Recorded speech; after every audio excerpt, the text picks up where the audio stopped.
आज 2025 में भी लोगों के अंदर दिशाओं का डर है। क्या सच में दिशाएं हमारे जीवन को प्रभावित करती हैं? लोग दिशाओं को देखकर उठते हैं, बैठते हैं, सोते हैं, घर बनवाते हैं।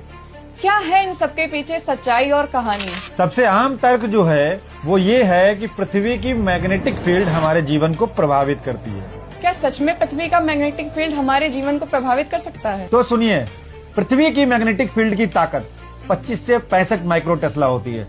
इससे 15,000 गुना ताकतवर तो हमारी MRI मशीन होती है। फिर भी ये हमारे शरीर को प्रभावित नहीं कर पाती है। इंसानों में चुंबकीय रिसेप्टर्स होते हैं, लेकिन पंछियों से कई हजार गुना कम। फिर भी पक्षी ना तो दिशाएं देखकर घर बनाते हैं, ना तो सोते हैं। अब हम आपको बताते हैं कि हमारे भारत में घरों के निर्माण में दिशाएं क्यों देखी जाती थीं। पहले के भारत में पूर्व की तरफ खिड़की इसलिए रखी जाती थी क्योंकि सुबह की सूरज की रोशनी मिल सके। उस समय लाइट तो होती नहीं थी और ना ही हमारे घरों में AC होते थे। उत्तर का मुंह ठंडी हवा के लिए इसीलिए चुना जाता था कि माना जाता था दक्षिण से गर्म हवाएं आती हैं और उत्तर से ठंडी हवाएं। दिशाओं का महत्व केवल हमारे जीवन को आसान करना था, ना कि डर को इन दिशाओं से जोड़ लेना। एक रिसर्च हुई जिसमें दिशाओं का डर मानने वाले 200 लोगों को अलग अलग हॉलों में लिटाला गया।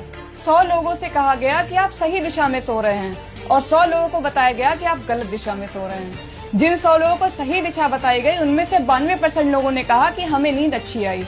जिन लोगों को बताया गया था कि आप गलत दिशा में सो रहे हैं उनमें से 72% लोगों ने नींद की शिकायत करी कि नींद हमें अच्छी नहीं आई, जबकि वो 200 लोग टोटल सही दिशा में सो रहे थे। इसको साइकोलॉजी में कहते हैं नोसिबो इफेक्ट, मतलब डर से ही बीमारी पैदा होती है। जब आप यहाँ मानते हैं कि आपको दिशा प्रभावित करती है तो आपके दिमाग में डर का केंद्र सक्रिय हो जाता है। कोर्टिसोल का उत्पादन 23% बढ़ जाता है और आपको नींद आने में दिक्कत होने लगती है। असल में अच्छी नींद पाने के लिए सबसे ज्यादा जरूरी चीजें हैं अंधेरा कमरा हो, शोरगुल कम हो, अच्छा बिस्तर हो और सबसे बड़ी बात मानसिक तनाव कम हो। जो लोग मान्यताओं पर टिके हैं उन परिवारों के लिए हमारी एक सलाह है। इस सलाह को याद रखिएगा। अगर आपकी मान्यता आपको सुकून देती है तो अपनी मान्यता को अपने लिए सकारात्मक उपयोग करें। इसे और लोगों पर जबरदस्ती ना थोपें और इसे पारिवारिक संघर्ष ना बनने दें। अच्छी नींद दिशा से नहीं मन की शांति से आती है। ये हमेशा याद रखिएगा।